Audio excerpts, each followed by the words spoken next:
Kopha ma galtaa? Eega. Kiraatii meeqa manni kee? Hin sodaattu ree? Wallahi sodaadhu. Wanumti sodaa jaan sun na keessan jirtu.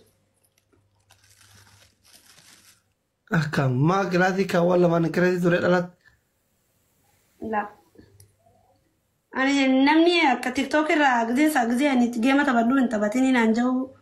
Ammas namni yoo dhalaa fides dhalaan singilii firendii bitatu dandeessi. Dhiirti singilii firendii bitatu dandeessi. Saniifuu ani kophaa kee jiraachuu filadhe. Maarree haa fidatanii akka kee walitti cuqqaalanii bira ta'anii barbaaddaa? Tanamaa hedduun hin dalaydii barteettu qulfii jira malee.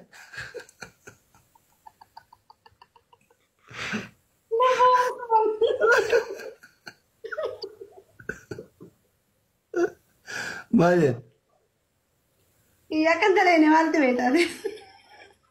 Jechuun haa ta'u makeetti irraa yaadannaa gala kaa kophaa gala gida jettu kun. Maayyaa? Kireessi ofirraa laali dhalatte? La. Maa?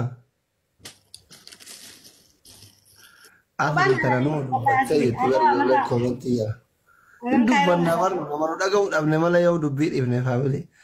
Asli baratiin kun hin dubbattaa naan jedhe tokko koomentii jalaa gammadee haasaa kiyya kanatti.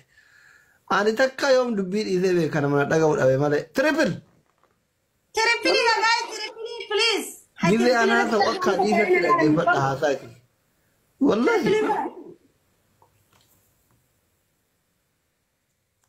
Bakka loltuuti geema taasisuun geema naan taasistu. Lafumatti push na gooti isheen.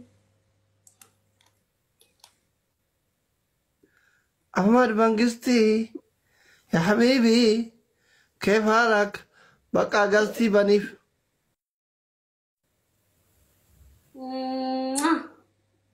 أكا إيه؟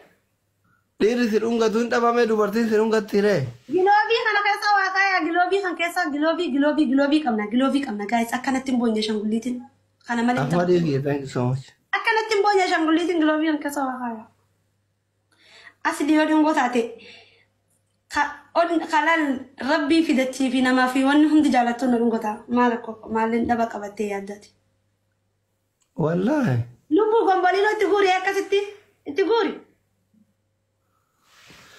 أحمد بول thank you so much الفادو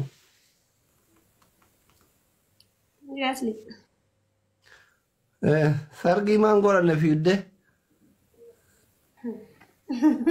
Maya. Ngora daya.